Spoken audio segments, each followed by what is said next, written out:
Guys, hello and welcome to Liberia TV Network. Today is Make a Regular Press Briefing. We are here to bring you all of the happenings. If you are following us, I'm Francis Kedi Kopo. You can like, share, You and have subscribe verbal to our YouTube diarrhea, channel.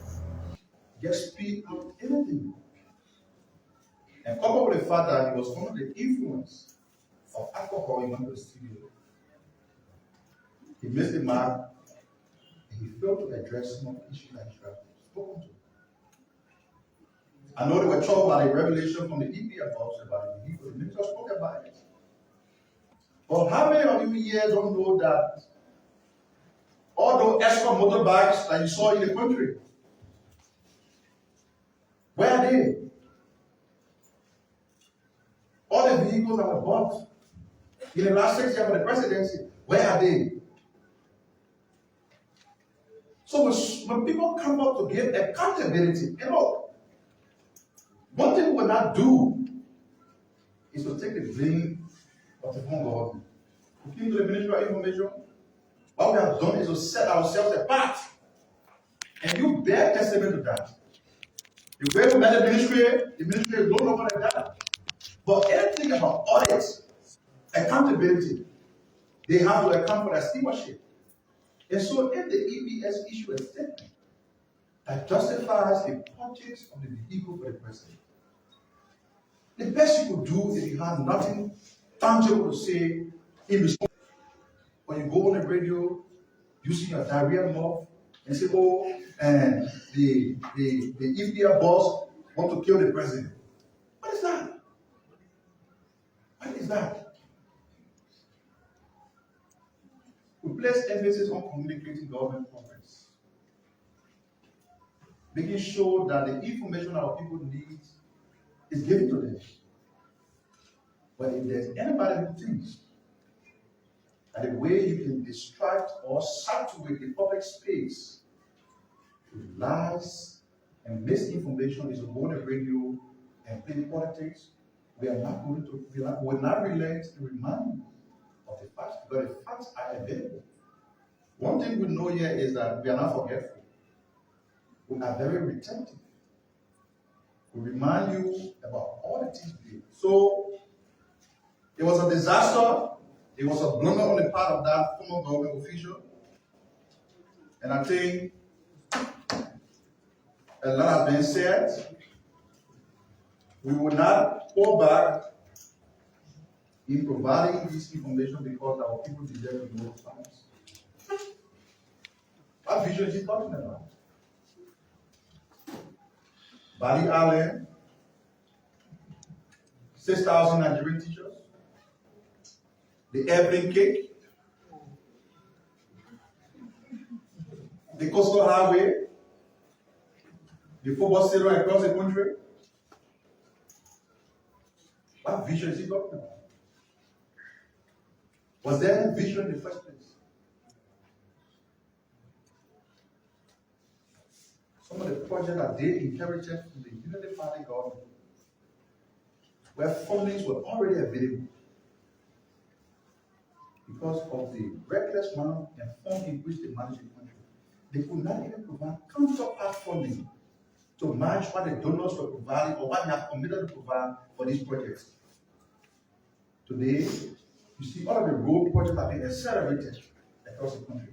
Just the other day we announced at the second phase of the Banga to Menikoma Road, the Minister of Finance and Development Planning and the Minister of Public Works will be in Kuwait in a matter of months to conclude negotiation for the funding for the second phase of that road.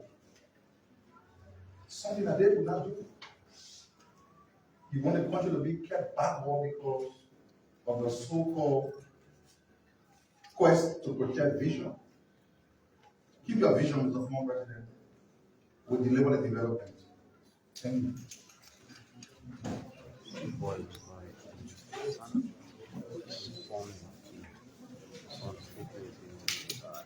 So we'll take questions. The Deputy Minister for Culture and Tourism has a very important announcement to make. We'll make the announcement and then we'll take the questions. And the Minister will respond. Thank you. Thank you very much, our very outstanding minister, Carolyn McPeer. We want to say welcome again. Um, Members of the fourth estate, we are excited every week to have you here. Let me just say the Ministry of Information, Cultural Affairs and Tourism have been drawn to a viral and disturbing social media video in which Ms. Kindness Wilson, first runner-up in the 2022 Miss Liberia pageant, physically assaulted a female student on the campus of the Stella Marie Polytechnic University. MECAT, which oversees the prestigious Miss Liberia beauty pageant and supervises, conducts of pageant winners afterwards for good behavior patterns, we are very deeply concerned over the shameful and behavior of Ms. Wilson as viewed in the video. Accordingly, MECAT will be requesting Ms. Wilson to appear before an investigative panel to ascertain if she had gone contrary to her behavior, terms, and conditions as a beauty queen. As the first runner-up of the 2022 Miss Liberia pageant. More so, and during the investigation, MECAT investigative panel will also hear from the physically assaulted victim. And MECAT, this ministry is not going to take this as a joke. We are going to set an example. So MECAT will fully implement recommendations of the investigative panel consistent with its overseeing and supervisory roles. We want to take this time to say this should not be shift blaming, oh, this person did this, so I did that. So on this note, you will be hearing from us. We just wanted to make sure that, everybody knows that we are in control of what had happened, of what happened, and how we're going to handle it moving forward. I respectfully submit.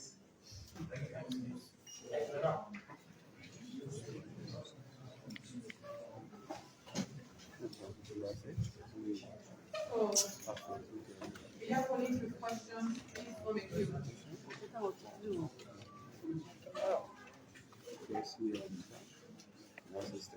Please form a queue so that we know the number of people in the queue, then we can say whether we take 2 questions or one.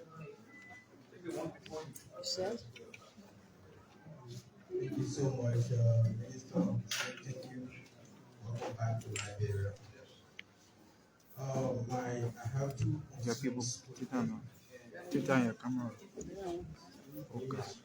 Farmer in our constituent network. Did mention in the session that from community rules on but Liberians have been expressing reservation on some of the rules concerns. Some of the concerns are we're just repeating some of the things that the CDC administration did by going ahead to repair dusty roads, like in the Pittsburgh area, we see grading of dusty roads.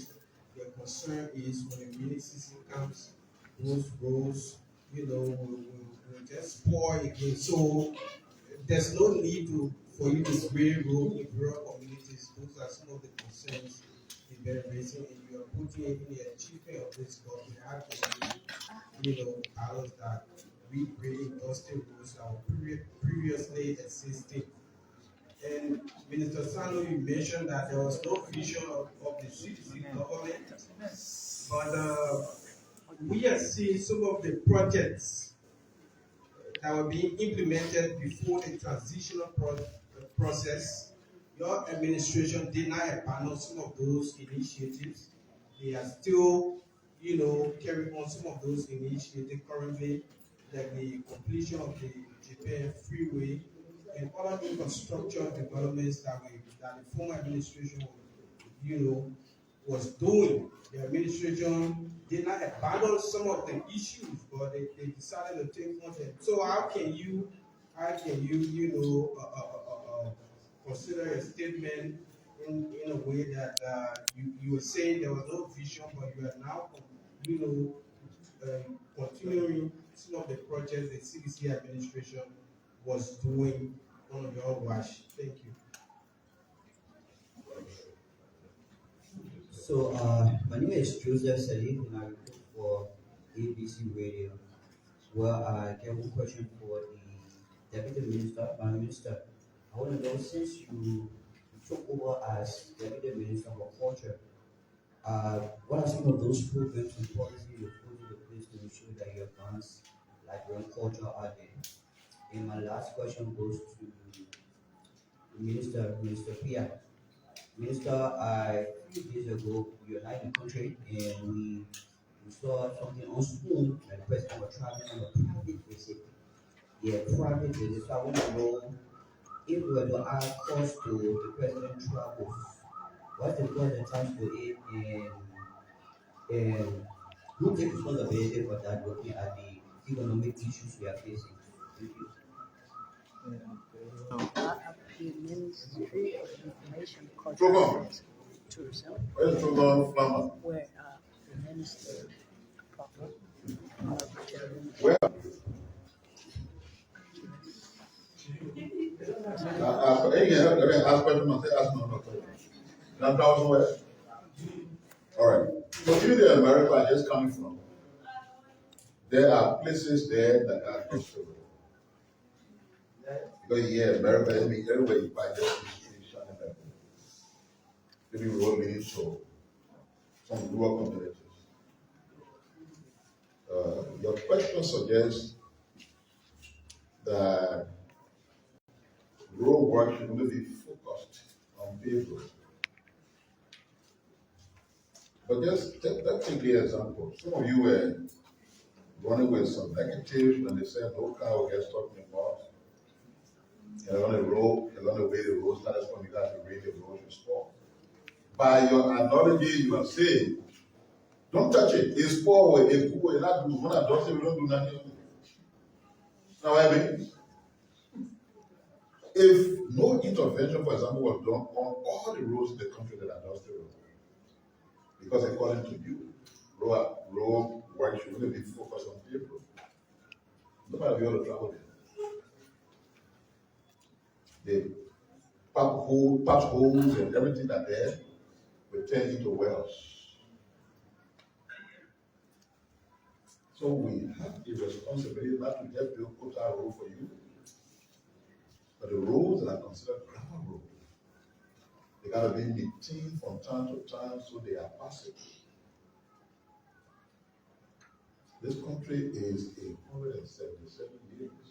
Have you asked yourself, but all the other millions that were doing up to the 177 years still have passed away in the country? Maybe all the roads in the country are supposed to be in place. Maybe they didn't have the resources.